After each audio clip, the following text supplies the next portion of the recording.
ये लोगों ने षड्यंत्रों के तहत किया है। आपके गांधी जी पर भी विवादित बोल हैं, तो आप राष्ट्रपिता उनको नहीं मानते? राष्ट्रपिता मैं क्या नहीं मानता, उन्हें सरकार नहीं मानती। किसी लखनऊ के व्यक्ति ने, किसी लड़की ने शायद उससे आरटीआई मांगी सरकार से कि बताइए कि गांधी जी को किन मानकों के आधार पर, किन प्रमाण पत्रों के आधार पर, किन दस्तावेजों के आधार पर राष्ट्रपिता कहा जाता है। सरकार ने कहा हमारे पास ऐसा कोई दस्तावेज ही नहीं है जिसके आधार पर इनको राष्ट्रपिता कहा जाता हो। तो कैसे मान लें राष्ट्रपिता हम उनको? हम तो नहीं मानते, राष्ट्रपुत्र भी नहीं मानते हम तो, पिता तो बहुत दूर की बात है। कैसे मान ले पिता? उन्होंने देश को आजादी दिलवाई। किन्होंने? चरखा काट के आजादी दिलवाई। भगत सिंह, राजगुरु, सुखदेव, राम प्रसाद बिस्मिल, चंद्रशेखर आजाद, खुदीराम बोस, महर्षि दयानंद, स्वामी श्रद्धानंद, ऐसे अनेक लोगों ने बलिदान दिया, तब इस देश को आजादी मिली। चरखा काटने से देश को आजादी नहीं मिली। ये गलत फहमी है लोगों की। हाँ, उनका कुछ योगदान किंचित मात्र हो सकता है, लेकिन उन्होंने ही देश को आजाद कराया ऐसा नहीं है। षड्यंत्र के तहत हो गया कि गांधी देश को आजाद करा गए। गांधी ने राजनीति कभी नहीं करी, लेकिन सुभाष चंद्र बोस को जब कांग्रेस का अध्यक्ष बनाया गया तो गांधी ने बोला कि ये हार मेरी हार है, इसलिए सुभाष तुम इससे इस्तीफा दे दो। इसका मतलब गांधी तो बहुत बड़े महत्वाकांक्षी थे। तो मैं तो ऐसे आदमी को बिल्कुल नहीं राष्ट्रपिता मानता। नहीं हो सकते गांधी राष्ट्र के। क्या उनसे पहले राष्ट्र नहीं था? क्या भारत उनके होने के बाद अस्तित्व में आया? नहीं आया ना। अमेरिका का कौन पिता है? कनाडा का कौन पिता है? चाइना का कौन पिता है? रशिया का कौन पिता है? यूक्रेन का कौन पिता है? अफ्रीका का कौन पिता है? कोई पिता होता है देश का? सब पुत्र होते हैं, पिता कोई नहीं होता। ये सब इन्होंने थोप दिया, देश के लोगों पर थोप दिया, नोट पे छाप करके कि लो अब इसको ढोते रहो जेब में रख के। ये थोपा गया है। और इंडिया, भारत को अंग्रेजी में ट्रांसलेशन इंडिया। चाइना का क्या है अंग्रेजी में ट्रांसलेशन? अमेरिका का क्या अंग्रेजी में ट्रांसलेशन है? अमेरिका। रशियन में भी अमेरिका है, हिंदी में भी अमेरिका है, जर्मन में भी अमेरिका है। क्या अंग्रेजी में अमेरिका कुछ और है?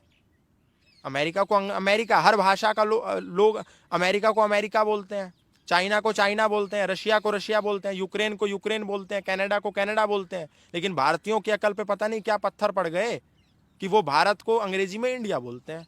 पूरी दुनिया का कोई देश ऐसा नहीं है जिसकी दूसरी भाषा में उस देश का ट्रांसलेटेड नाम कुछ और हो। ये भारत के लोगों की बुद्धि भ्रष्ट हो गई है कि इसको भारत में इंडिया बोलते हैं अंग्रेजी में। अंग्रेजों ने थोप दिया और हमने उसको स्टैंप लगा करके अपनी पीठ पे लगा लिया। कोई भी प्लेयर खेलेगा तो उसके पीछे इंडिया लिखा हुआ है। क्या मतलब है इंडिया? अरे हमारा आर्यावर्त है, कहो गर्व से हम आर्या हैं, आर्यावर्त हमारा है, हम श्रेष्ठ पूर्वजों की संतान है। ये कहाँ से इंडिया हमको मिल गया?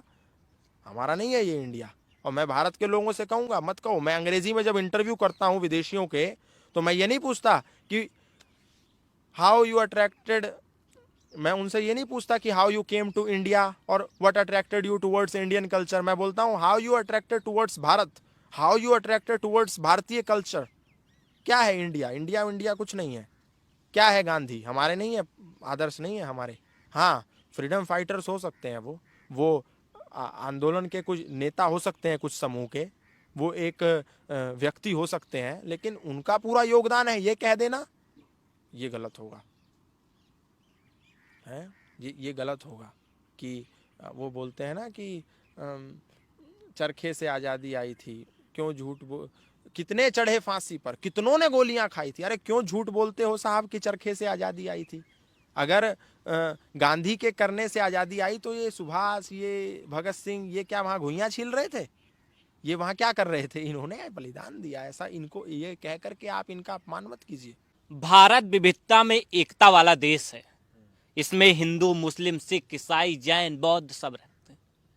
लेकिन क्या आपकी मुस्लिमों से पर्सनल कोई दुश्मनी है? नहीं, ऐसा बिल्कुल नहीं है। हम कलाम को मानने वाले लोग हैं, हम अशफाकुल्ला खां को मानने वाले लोग हैं। आप हमसे कहेंगे कि कलाम साहब का जूता अपने ड्राइंग रूम में टांग लो तो हम टांग लेंगे, लेकिन वहीं आप कहोगे कि जिन्ना की तस्वीर लगा दो अपने ऑफिस में तो हम उठा के बाहर फेंक देंगे। आप कहेंगे कि अशफाकुल्ला खां का कोई अवशेष या कोई तस्वीर अपने कमरे में लगा दो तो हम लगा लेंगे, लेकिन आप कहेंगे कि दाऊद इब्राहिम की फोटो लगा लो तो हम उठा के बाहर फेंक देंगे। जो मानवता के विरुद्ध विचार हैं, जो मानवता के विरुद्ध सिद्धांत हैं, हम उसके विरोधी हैं। बड़ा अजीब इतिहास है हमारी आजादी का। लड़ाई गांधी जी ने लड़ी और जेल सावरकर गए, फांसी पर भगत सिंह झूले, गोली आजाद ने खाई तो लापता बोस हो गए। चुना गया पटेल को और कुर्सी नेहरू को मिली।